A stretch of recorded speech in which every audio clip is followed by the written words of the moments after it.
Hi all, Kinsey Schofield here with the To Die For Daily podcast. I finally got my Princess Kate Queen of Hearts t-shirt in the mail and it is absolutely precious. This cute Kate heart art is available in both t-shirt and sweatshirt form, in multiple different colors and inclusive sizes.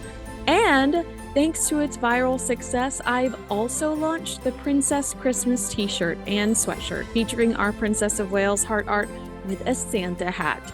The sweatshirt says, "Have a Princess Christmas."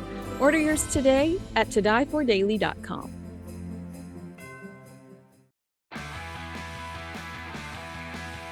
Love the British monarchy? You've come to the right place. Welcome to the To Die For Daily podcast with Kinsey Schofield. Take it away, Kinsey. Hi all, Kinsey Schofield here with the To Die For Daily podcast. And today I'm talking to my friend of almost over a decade, right? Captain of the Wales Polo Team, Ricky Cooper. Ricky, you've played with multiple members of the British royal family. You've even been to some royal events at royal households and estates. How did you get involved in Scottsdale's polo party? Well, let me tell you the actual story was, I was in town. As you know, I do a lot in the world of tech. And I was in town with a big data center company that you have there in Scottsdale called IO. I think they sold out to a company called Iron Mountain some time ago, but I was in town with those guys, and it was a Thursday night, and I saw that one of the EA said to me, the exec assistant said, "Hey Ricky, are you going to the polo? I know you play polo." And I said, "I didn't even know it's on." They said, "Contact this guy," and it was Jason Rose. So I called Jason and said, "Hey, listen, I'm the captain of Wales Polo. We're in town this week. Love to come and see the game." And out of nowhere, he said, "Right, I've got you covered. Here's some tickets. Turn up tomorrow." And I went and met him and met the team. So it's just a spur of the minute thing. And I remember the morning of the game, and I had 2 or 3 co-workers with me, and they all said on the Friday night, "Great idea, let's go." It got to the Saturday morning, everyone dropped out, one after another. And it was me on my own. And I was like, do I go? Yes, I'm going.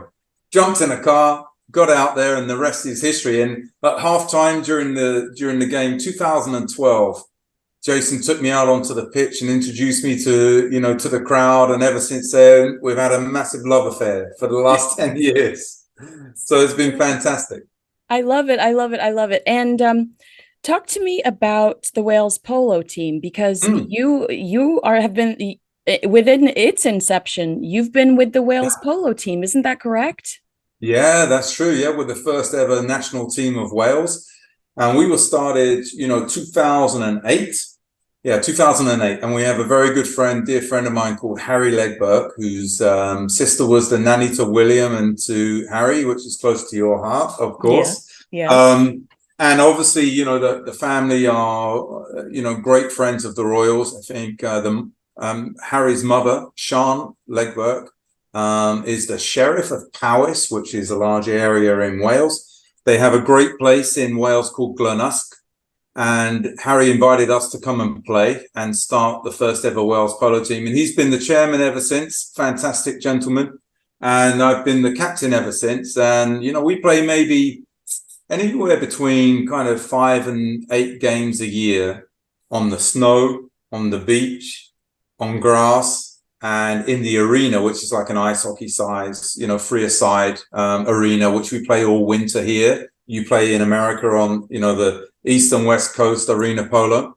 Indeed, I think they played one of the big championships, England against USA a few years ago, up in the place where we're going to play this weekend, in the indoor arena there where they do the Barrett-Jackson auction. So they were up there. So we started Wales Polo Team, and then Harry got very luckily for us, got Prince Charles to become our patron, as he was then, Prince Charles.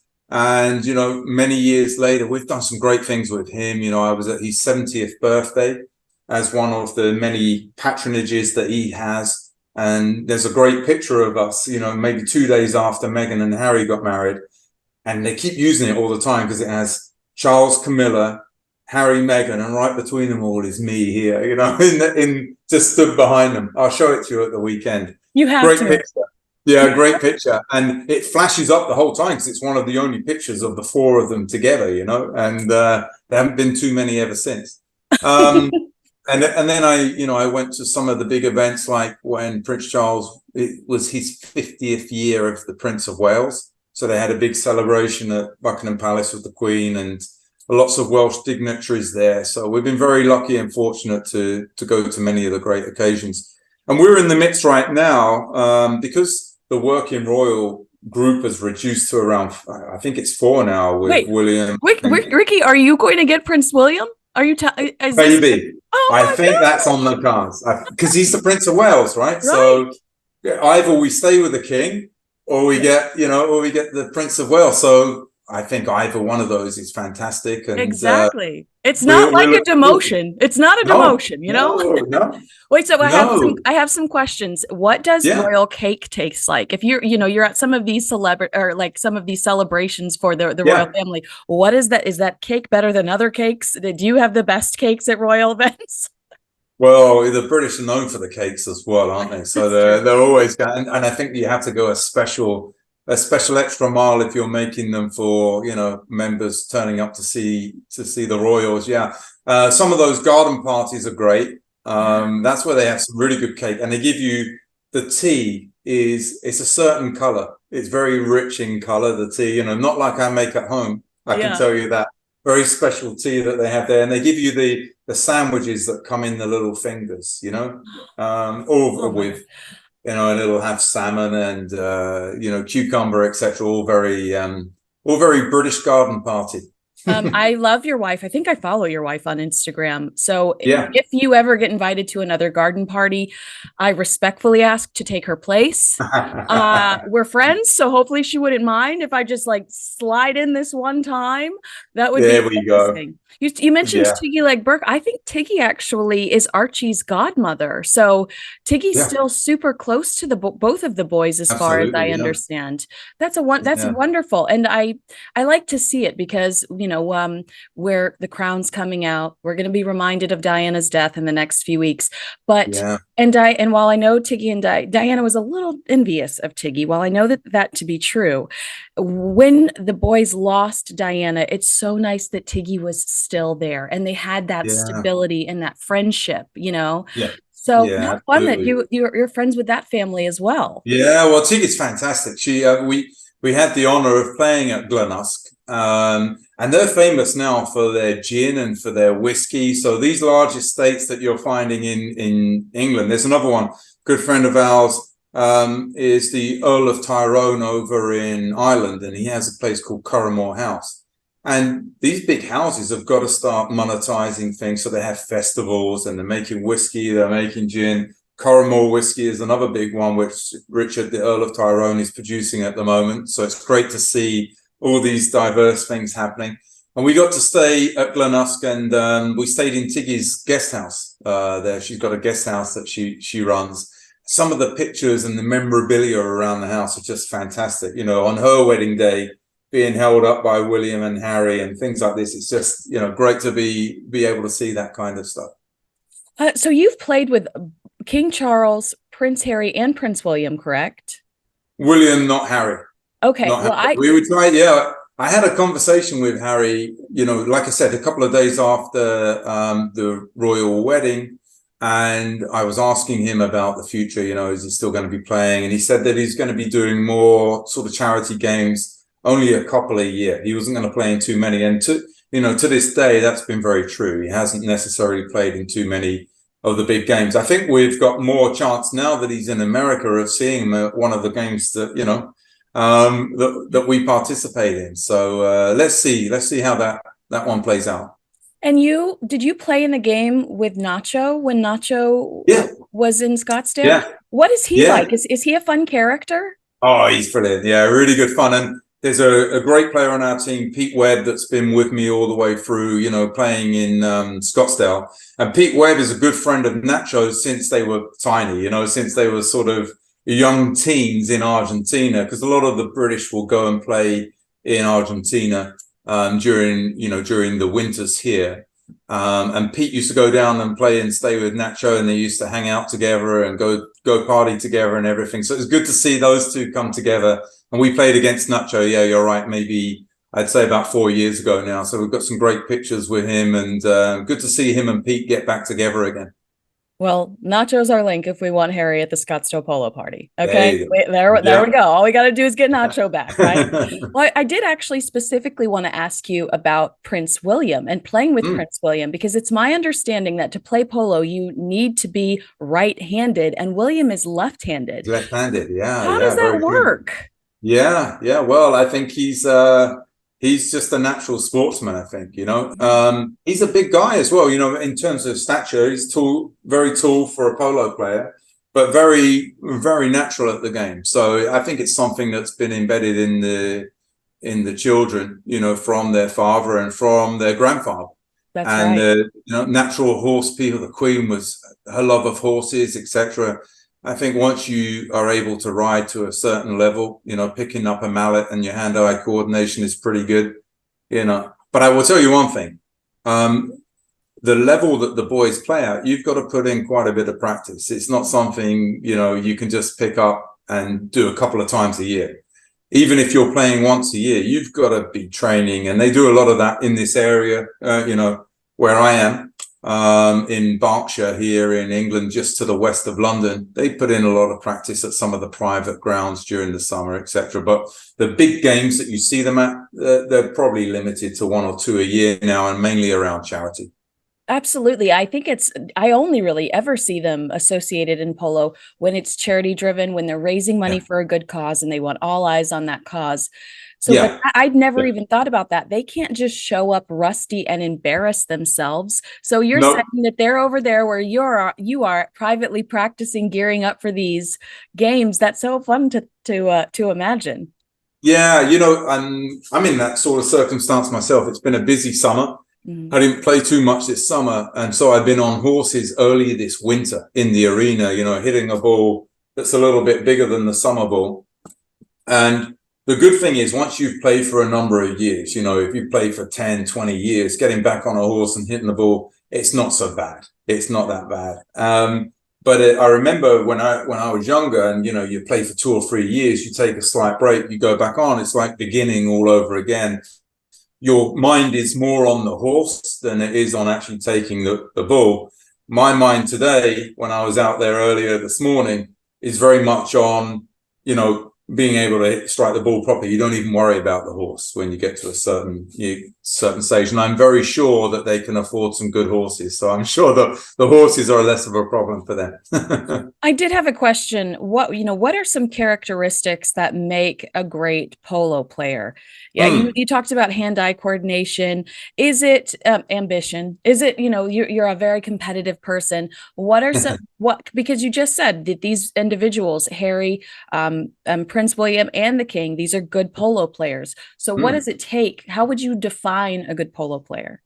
Well, great horsemanship is the base of everything you do. Being able to seat properly on a horse, come up out of the stirrups and strike a ball correctly. You get a lot of that from your confidence in riding, the strength in the legs, making sure that the muscles are trained correctly. That's another big piece of it. One of the things that you learn when you're an amateur, not playing too much, getting onto a horse, you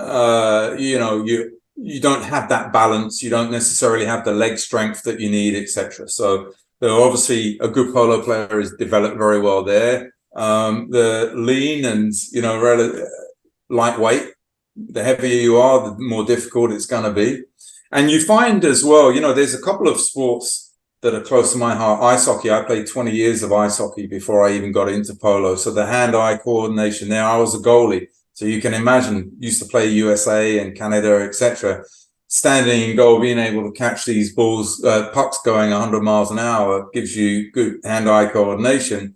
Then, I met Shane Doan last year at the Polo Party, and he played in one of the games. Wow. And his ability to strike a ball was great. And he could ride because, he's grown up in that area where he's been riding quite a bit as well. So he could really hit a ball very well because of his hand-eye coordination. So the other one is Winston Churchill always said it's like playing, it's like golf on horseback.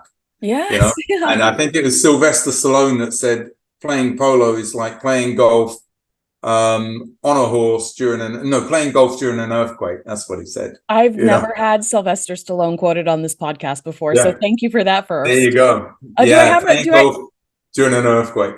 Do I have a few more minutes with you? I know you're busy. Of course. You're getting ready to jump on a plane. So I wondered, when you are playing in charity events with members of the royal family, such a tacky question I'm about to ask, do people ever let the royal family win because they don't want to embarrass them? No comment. No comment there, Kinsey. Sorry.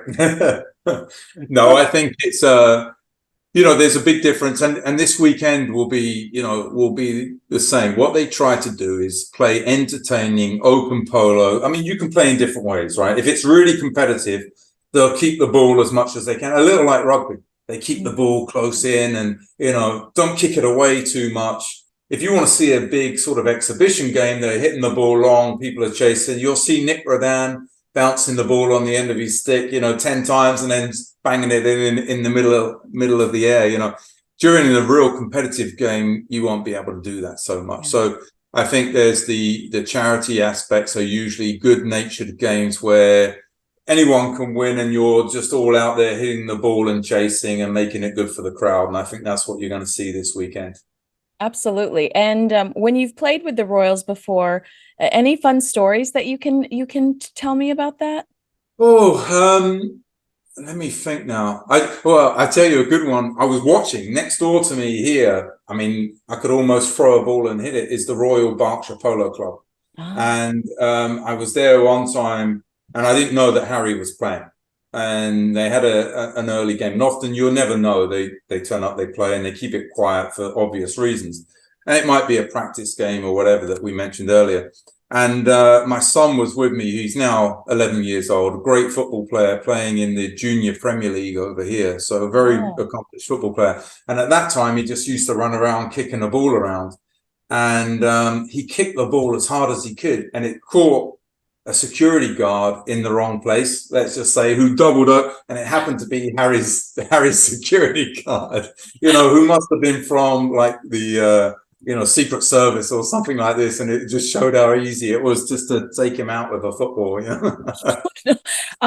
Knowing Harry's sense of humor, he probably got a little bit of a kick out of that. Yeah, he probably laughed at that. Yeah, I'm not sure that he was there. He was probably on the pitch at the time, but true. Yeah, it made the rest of the crowd laugh quite hard. I'm not going to put you on the spot, but you wear some pretty cool uniforms with a crest on it that not everybody gets access to. Can you tell me about that?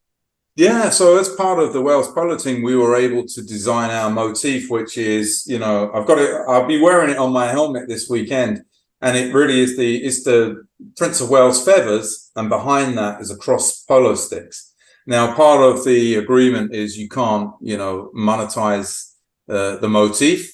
So it's really just team issue only. So those T-shirts and some of the off-field apparel that we have is very rare. And I heard you say they might turn up missing. So if you accidentally leave something anywhere near me, you're going to know exactly where it went. You'll be wearing my helmet in every podcast going forward. As soon as you turn up, I've got it on the back. I've got it on the back of the helmet now. But no, they're great. And I think part of the, just sidetracking a moment, we were doing extremely well, playing in great charity games all over the world in the name of Wales and tourism in Wales, but also in the name of the royal family and, raising awareness for different charities. And we got hit pretty hard during COVID because most of the games we play at have 5,000, 7,000, go to Scottsdale, 13,000 people, coming to these games. So we've had to really work hard at rebuilding the brand and rebuilding the team. And we've just signed up to play a whole host of games going into the Gold Cup here, which is, the biggest arena cup over in the UK. We'll be playing in that again. So it looks as though we're back on the road, waiting to get our new patron, and can't wait to be out here. But one consistent that we've always had has been, the Polo Party. I think we missed 1 year because of COVID, and that was it. We've been there every other year, which has been great. And Jason's support for us, Jason, Jen, and the whole team have just been absolutely fantastic. I know they are such a good group. I mean, still to this day, I still love, not a lot of people say I love my old boss. I love my old Yeah, boss. I love yeah, Jason. yeah. Um, He told me that we're grandfathered in. I'm not sure I like the expression, but what it yeah, means is, what it means is, every year we're there. I love that. And how about Yeah, for you? Because so you love Scottsdale. yeah. Well, so many of our friends now are from the region. So many of them look out for us all year, and they see like me and you. You see each other's Christmas, you see each Yeah. other's celebrations, etc. And you know the people. Yeah, You know absolutely. each other well, although you can't always touch base. And then so when we come into Scottsdale, they say, "Hey, I see that you were just in St. Lucia. I saw you go here. I saw you there." So they know more about me than people that live two doors down from me. I know. I know. I think I remember one day I was on GB News with Eamon Holmes and I got a message Yeah. from you and you were like, "Hey, I just saw you on TV." And I was like, "Yeah, That's it. I love my Yeah. friends." You did I Yeah. see too, you were friends with the man, and I'm so sorry for forgetting his name, but he designed Princess Diana's wedding dress. I think David Emmanuel. I Yeah. saw Yeah. you at an event with him. What Yeah. is he like? He seems so artistic and creative and actually very smart. Brilliant individual. Yeah, absolutely. Very fun. And so where we are, there's the Royal Berkshire here. I'm Uh, pointing, and it's, like I say, you can hit it with a stone almost. And if I went the same distance to my left, there's a great bar there called the Winning Post, oh, which is named obviously after horse racing, the yeah. Winning Post. And we live right by Ascot here, and the Winning Post is, obviously a great place after Ascot, etc. And David, his partner David, my wife, myself, and the whole group of the polo players around here, we'll see them all very often. And I think the event you're talking about, so David's Welsh, David Emmanuel's Welsh, a big supporter of the Wales Polo Team. Oh, And I great. would say he's been coming to our games since, God, maybe 2008, 2009. So a big Wow. supporter of ours for a long time. And he was at the Berkshire with me when you saw the pictures. But yeah, what a great individual. And he I don't know if you have the series Say Yes to the Dress. Oh, we do. We do have Yeah, that's him. That comes from David here. He runs that whole thing here. And I think they then sold it on to the US. Oh my gosh, how So fun. yeah. So if you look up David Emmanuel Say Yes to the Dress, you'll see, all the series that he did here in the UK. Just a phenomenal individual. The kids love him, and just great individual who's got such a storied history with the royal family as well. Do you have any other royal stories for me? Can you think of any other? Yeah, I'll tell you some over the weekend. Oh, that's even better.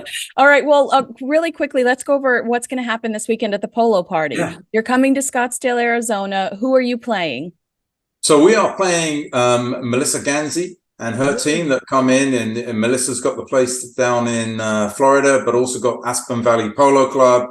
I believe this week they play as Aspen Valley Polo Club, and they've been great supporters of this event for many years as well. And you got to remember, behind the scenes, the bringing of the horses, the vets that turn up, everything else that goes with putting this event on. Melissa and Mark Ganzi have, invested heavily there. They usually bring Grant along with them, their son. They're the guys that pull along Nacho. They pull along this week will be Nick Rodan, who's one of America's best players, if not the best player in America. So they always bring great celebrities with them that are, at the very pinnacle of the game, making it very interesting. So the crowd get to see some great teams. And then what Jason does very well, he'll have the local Arizona team playing against, he's brought people in from Switzerland, people in from Cuba, Colombia, and it's just a great mix of people. So you're going to see, I think it's 3 to 4 games this weekend, as usual, and every one of them is great fun. I think in the past we've had things like Battle of the Sexes, men against women, all this kind of stuff. You'll see the usual from back in the day when you were there. We had the K9 Couture. Yeah. You'll see in the far corner, I think mostly it's aimed at the students. ASU take one of the big marquees up there. So there's parties within parties everywhere. Last year we had the Millionaire Matchmaker. I'm not sure what the criteria is, whether you've got to bring your bank statement or whatever it is, but they're always good fun. They're in the corner as well. And then you've got the regular supporters like Al Molina and the Molina Fine Jewelers have been there since day one. They've got a big party on Friday. I'm sure we'll see you there. Absolutely. And then, you've got Bentley Scottsdale as well that have been supporters, and Bailey that runs that outfit have been with us for many, many years. So many things to look forward to. It's parties within parties within parties that all come together on that day. And I believe as well this year, something we've been pressing for, I think there's like a sunset concert or a sunset game. Is it Chromeo? Is it Chromeo? I keep seeing Jason talking about some after party, but yeah, that's it. Yeah. Okay. Yeah, that is so funny. That is so funny. Well, it's always such a pleasure to get to talk to you, and I'm going to see you one day when I'm over there. And if you're listening to this before November 4th, I'm going live for GB News during your game, so you'll be in the background. You'll be playing in the background on Saturday. But I can't wait to see you in real life and give you a hug. It's been a while since I've seen you, and thank you for your time today. This has been so much fun. It's always a pleasure. Really can't wait to see you. Looking forward to seeing everyone in Scottsdale.